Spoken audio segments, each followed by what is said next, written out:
Hi అండి, నమస్తే. అందరూ ఎలా ఉన్నారు? నేను మీ వందన. ఈరోజు స్పెషల్ ఇలా సాబుదానాతో కస్టర్డ్ ఫ్రూట్ సలాడ్ అండి. చాలా టేస్టీగా ఉంటుంది. ఇది మనం సమ్మర్ వస్తుంది కాబట్టి మనకి ఇలా తీసుకోవడం చాలా మంచిది. అలాగే హెల్దీ ఫుడ్ కూడా, అన్ని ఫ్రూట్సే ఉన్నాయి. ఎక్కడా కూడా మనము ఫుడ్ కలర్స్ కానీ ఏవి కూడా యాడ్ చేయలేదు. ఇలా ఒకసారి ట్రై చేయండి. దీనికోసం నేను 1 కప్పు వరకు చిన్న సాబుదానాని ఒక 3 గంటలు నానబెట్టి పెట్టుకున్నానండి. టైం లేకపోతే మీరు ఒక హాఫ్ అన్ అవర్ నానబెట్టుకున్నా కూడా సరిపోతుందండి. ఒకసారి వాటర్తో కడిగిన తర్వాత మళ్ళీ దీంట్లోకి సరిపడన్ని నీళ్లు వేసి నేనైతే ఒక 3 గంటలు నానబెట్టి పెట్టుకున్నానండి. ఇలా నానేటప్పుడు దాన్ని పక్కన పెట్టేసి మనం ఫ్రూట్ సలాడ్ చేసుకునే ముందు స్టవ్ ఆన్ చేసి ఒక గిన్నెలోకి నేను 1/2 లీటర్ చిక్కటి పాలని, అంటే క్రీమ్డ్ మిల్క్ని తీసుకుంటున్నానండి.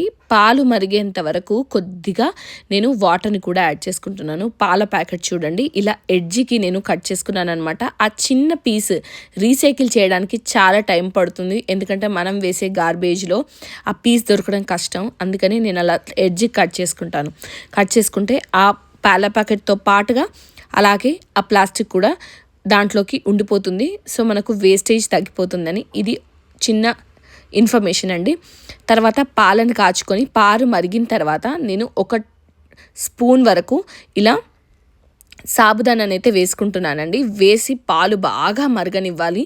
పాలు మరిగేటప్పుడు, అంటే సాబుదానా ఉడకడానికి మరిగిస్తున్నాం కాబట్టి ఒక 10 నిమిషాలు టైం పడుతుంది. అంత లోపల నేను ఇక్కడైతే ఇంకో కొంచెం పాలు తీసుకొని ఒక గిన్నెలోకి 1.5 టేబుల్ స్పూన్ వరకు కస్టర్డ్ పౌడర్ని నేను ఇక్కడ యాడ్ చేసుకుంటున్నానండి. మీకు నచ్చిన బ్రాండ్ని మీరు యూస్ చేసుకోవచ్చు. ఈ కస్టర్డ్ పౌడర్ని ఇందులో వేసి ఎక్కడా కూడా లంప్స్ లేకుండా మంచిగా కలిపేసుకోవాలండి. కొంచెం కూడా ముద్ద కట్టకుండా చూసుకొని మంచిగా కలుపుకున్న తర్వాత ఈ పాలను పక్కన పెట్టేసి సాబుదానా ఉడికిందా లేదా ఒకసారి మనము చూసుకుందాం అనమాట.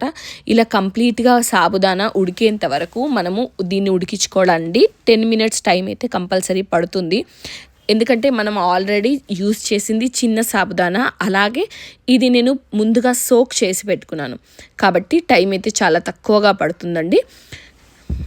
ఇలా 10 మినిట్స్ ఉడికిన తర్వాత నేను ఇక్కడ సాబుదానాను చూస్తున్నాను అనమాట, పర్ఫెక్ట్గా ఉడికిందా లేదా అని. ఇలా చేతితో ఒత్తితే స్మాష్ అయిపోవాలి. అలా స్మాష్ అయిపోయిందంటే ఇది కంప్లీట్గా ఉడికింది అన్నట్టు. ఇప్పుడు దీంట్లోకి మనము కస్టర్డ్ పౌడర్ వేసి పెట్టుకున్న పాలని పోసుకుంటూ అంతా కలుపుకోవాలండి. లంప్స్ లేకుండా చూసుకోవడానికి అంతా కలిపి పాలల్లో కంప్లీట్గా మిక్స్ అయ్యేంత వరకు కలుపుతూనే ఉండాలి. ఇలా కలుపుకున్న తర్వాత ఎక్కడ లంప్స్ లేకుండా చూసేసుకొని పాలు మరిగేటప్పుడు నేను ఇక్కడ కొద్దిగా కుంకుమ పువ్వును యాడ్ చేసుకుంటున్నానండి. మంచి రంగు వస్తుంది కుంకుమ పువ్వు యాడ్ చేసుకోవడం వల్ల. ఆల్రెడీ కస్టర్డ్ పౌడర్ వేసిన తర్వాతే టేస్ట్తో పాటుగా రంగు కూడా మంచిగా వస్తుంది. అలాగే ఇంకా కుంకుమ పువ్వు అడిషనల్గా వేయడం వల్ల ఇంకా మంచి రంగు వస్తుందండి. మనం ఆర్టిఫిషియల్ కలర్స్ ఇందులో ఫుడ్లో యూజ్ చేయడం అంత మంచిది కాదు హెల్త్కి అయితే. యాక్చువల్గా అసలు మంచిదే కాదు. అందుకనే నేనైతే ఇక్కడ కుంకుమ పువ్వుని ఎక్కువ శాతం యూజ్ చేసుకుంటాను. తప్పని పరిస్థితుల్లో వాడుకోవడం అన్నది వేరు, కానీ మనం ఇక్కడ అడిషనల్గా వేసుకోవడం అన్నది వేరనమాట. సో నేను తీసుకున్న 1/2 లీటర్ పాలకి అలాగే సాబుదానా ఇలా కంప్లీట్గా ఉడికిన తర్వాత దీంట్లోకి నేను ఇప్పుడైతే చక్కెర యాడ్ చేసుకుంటున్నానండి. ఈ చక్కెరని నేను ఒక 150 గ్రామ్స్ వరకు వేసుకొని ఆ చక్కెర కూడా మంచిగా కరిగేలాగా కలిపేసుకోవాలండి. ఇదంతా కరిగి చక్కెర అంతా కరిగి ముద్దలాగా లేకుండా ఉండిన తర్వాత దీన్నైతే స్టవ్ కట్టేసుకోవాలి. స్టవ్ కట్టేసుకొని ఒక 5 నిమిషాలు ఇలాగే కలుపుతున్నారనుకోండి, ఎక్కడ లంప్స్ లేకుండా మంచిగా నీట్గా వచ్చేస్తుంది అనమాట. ఇలా అంతా కలుపుకొని ఇది కంప్లీట్గా చల్లారనివ్వండి. చల్లారిన తర్వాత మాత్రమే మనం ఫ్రూట్స్ అన్నీ వేసుకోవాలండి. వేడి మీద ఫ్రూట్స్ అయితే అస్సలు వేయకూడదు. ఇలా అంతా చల్లారిన తర్వాత నేను ఇప్పుడు ఫ్రూట్స్కి సరిపడా కస్టర్డ్ని తీసుకొని ఇంకొక బౌల్లో వేసేసుకొని దీంట్లో నచ్చిన ఫ్రూట్స్ వేసుకోవచ్చు అండి మీరైతే. నేను ఇక్కడ యాపిల్ని, దానిమ్మ గింజల్ని, అలాగే అట్టి పండ్లని వేసుకుంటున్నానండి. కంప్లీట్గా ఆప్షనల్, మీకు నచ్చిన ఫ్రూట్స్ ఏవైనా వేసుకోవచ్చు అండి, మంచి టేస్ట్తో వస్తాయి. అలాగే నేను కాజుని, బాదాంని ఇలా చిన్నగా క్రష్ చేసి వేసుకున్నానండి. ఇవి కూడా మంచి టేస్ట్ వస్తాయి. చిన్నగా ఇలా క్రష్ చేయడం వల్ల మంచి టేస్ట్ వస్తుందండి. కావాలనుకుంటే మీరు చిన్న ముక్కలుగా కూడా కట్ చేసి వేసుకోవచ్చు.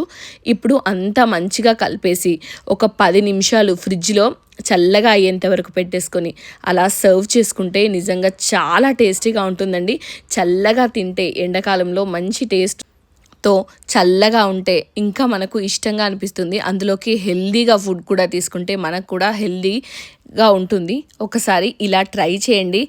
ఈ సాగో కస్టర్డ్ ఫ్రూట్ సలాడ్ మీకు నచ్చితే ఖచ్చితంగా మన వీడియోకి అయితే ఒక లైక్ చేయండి. అలాగే యూట్యూబ్ ఛానల్ని మాత్రం సబ్స్క్రైబ్ చేసుకోవడం అస్సలు మర్చిపోకండి. వీడియో నచ్చితే లైక్ చేయండి, షేర్ చేయండి. అలాగే ఈ రెసిపీ మీకు ఎలా అనిపించింది అన్నది కూడా నాకు ఖచ్చితంగా కమెంట్ చేసి చెప్పండి. లేదంటే మీరు ఇంట్లో ట్రై చేసి నాకు ఎలా అనిపించింది అన్నది కమెంట్ చేసి చెప్పండి. Thanks for watching. అలాగే మన ఇన్స్టాగ్రామ్ అకౌంట్ని కూడా ఫాలో చేయడం అస్సలు మర్చిపోవద్దు. Thanks for watching. Please subscribe.